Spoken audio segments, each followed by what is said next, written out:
अस्सलाम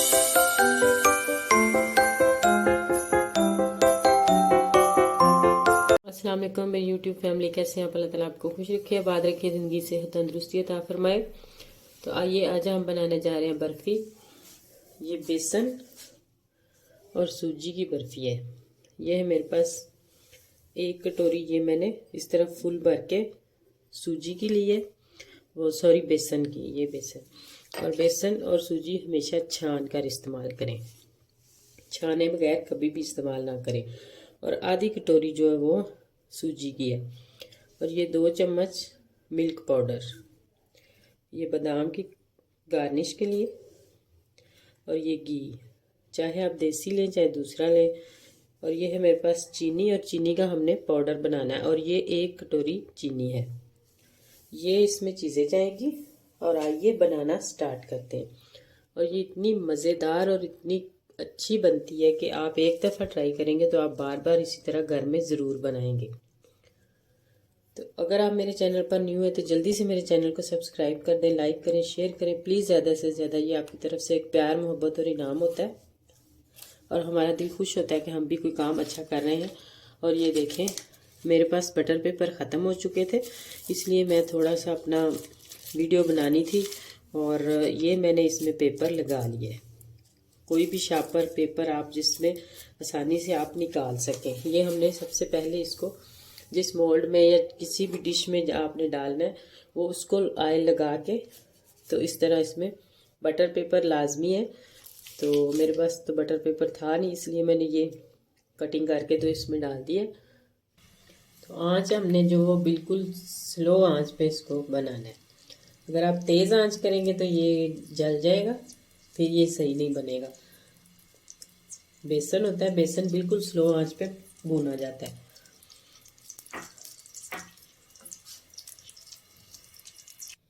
तो ये देखिए घी गरम हो चुका है, तो अब इसमें मैं बेसन डाल देती हूँ, और साथ में इसमें सूजी भी डाल देती हूँ। इन दोनों को हमने बिल्कुल स्लो आंच पे इसी तरीके से आहिस्ता आहिस्ता भूनते जाना है। तब तक भूनना जब तक इसकी खुशबू ना आए और आपको पता चले कि ये वाकई भून चुका है। और बहुत ही अच्छी इसकी मज़े की खुशबू आना शुरू हो जाती है जब ये बेसन भून लेते हैं। अगर आपको घी थोड़ा कम लगे तो आप इसमें थोड़ा सा और डाल सकते हैं, नहीं तो 1 कटोरी जो है वो घी बिल्कुल ठीक है। जिस आप कप से मेजरमेंट कर रहे हैं या कटोरी से कर रहे हैं, जिससे भी कर रहे हैं, वो आधा कप जो है वो सूजी, और 1 कप फुल भर के बेसन, और 1 कप जो है वो घी। ऑयल नहीं इसमें जाएगा, इसमें घी ही जाता है। तो ये देखिए माशाल्लाह कितने अच्छे तरीके से भून रहा है। इसी तरह हमने इसको आहिस्ता आहिस्ता इसी स्लो आंच पे इस तरह भूनना है। इससे ज़्यादा तेज़ आंच नहीं आपने करनी, नहीं तो ये एकदम जल जाएगा और इसका टेस्ट ज़रा भी नहीं अच्छा बनेगा।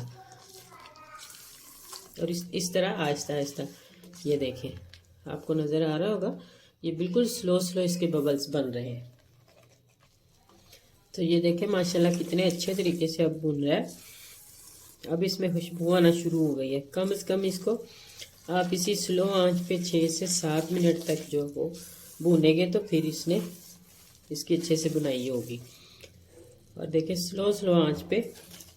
और 1 कटोरी आपके पास बेसन है तो 1 ही कटोरी आपने घी डालना है, इससे कम नहीं डालना। तो अगर आप इसको कच्चा मतलब रखेंगे, ज़्यादा भूनेंगे नहीं, तब भी इसका टेस्ट नहीं सही आएगा। और अगर आप ज़्यादा तेज़ आंच करके भून देंगे तो फिर इसका भी टेस्ट अच्छा नहीं आएगा, क्योंकि वो जला जला सा हो जाएगा। और अगर आप कम भूनेंगे तो इसमें कच्चापन रहेगा। तो ये देखें माशाल्लाह अब इसकी खुशबू आना शुरू हो गई है, और इसकी खुशबू जो है पूरे घर में तकरीबन फैल जाती है, इतनी मज़े की खुशबू होती है। तो अब ये इसका कलर भी देखिए रेड रेड होना शुरू हो गया है, थोड़ा सा चेंज हो गया। तो जब इसकी खुशबू आना शुरू हो जाए और इसका कलर चेंज होना शुरू हो जाए तो समझे इसकी बुनाई जो है वो तकरीबन मुकम्मल होने वाली है।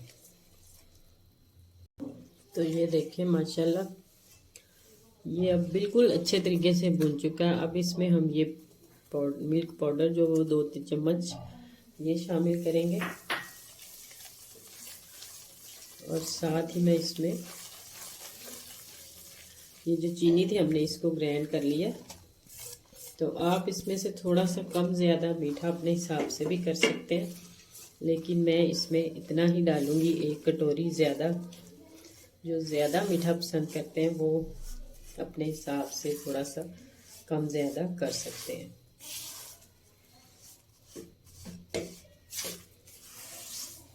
तो इसको अब इस तरह अच्छे से इस तरह मिक्स करते जाएं।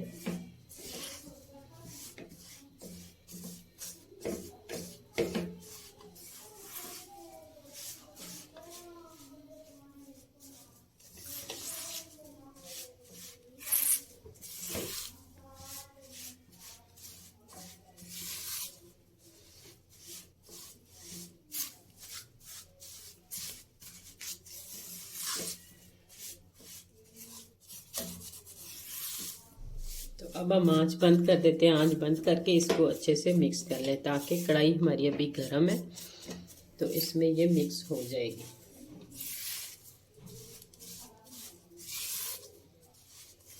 अगर आप आंच चलती रहने देंगे तो ये जलना शुरू हो जाएगी।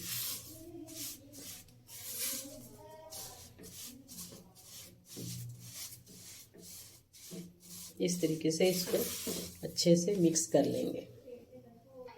तो ये देखिए मैंने 3 बार इसको मिक्स कर लिया और थोड़ा सा ठंडा भी कर लिया है। ठंडा इसलिए किया है कि ये प्लास्टिक की शीट थी और इसके ऊपर डालना तो नहीं चाहिए, लेकिन अब मेरे पास वो बटर पेपर नहीं है इसलिए मैंने डाल दिया।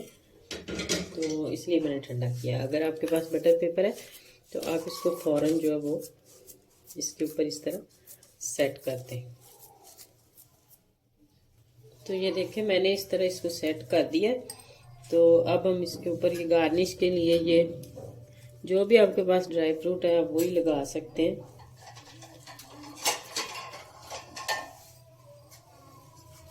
तो इसको अब हमने थोड़ी देर के लिए ठंडा करने के लिए जो छोड़ देना चाहिए। आप फ्रिज में रखिए, आपको जल्दी है तो, अगर नहीं जल्दी तो आप इसको बाहर ही इस तरह सेट कर सकते हैं। तो फिर हम इसकी कटिंग जो है वो बाद में करके आपको दिखाएंगे। तो ये देखिए माशाल्लाह इस तरह ये बिल्कुल जम चुकी है। तो अब हम इसमें से कवर लैदा कर देते हैं। तो ये देखिए माशाल्लाह इस तरह हम इसकी कटिंग कर लेते हैं। जैसे आपको इसकी कटिंग पसंद है आप वैसे भी कर सकते हैं, छोटे पीसेस में और उससे बड़ी इस तरह। तो ये देखें माशाल्लाह कितनी ज़बरदस्त और बहुत ही कमाल की बर्फ़ी बनी है। ये देखें मैं आपको तोड़कर भी चेक करवाती हूँ। अगर आपको मेरी वीडियो ज़रा सी भी अच्छी लगे तो जल्दी से मेरे चैनल को सब्सक्राइब करें, लाइक करें, शेयर करें प्लीज़ ज़्यादा से ज़्यादा। सर्दियों और मीठा ना बनाए चाय के साथ, और ये तो मज़ा आने वाला है। तो झटपट में तैयार हो सकती है। तो ये देखें माशाल्लाह क्या ज़बरदस्त और क्या कमाल की बनी है। और अगर आपको मेरी वीडियो ज़रा सी भी अच्छी लगे तो जल्दी से मेरे चैनल को सब्सक्राइब कर दें, लाइक करें, शेयर करें प्लीज़ ज़्यादा से ज़्यादा। और आने वाली वीडियो तक अल्लाह हाफिज़।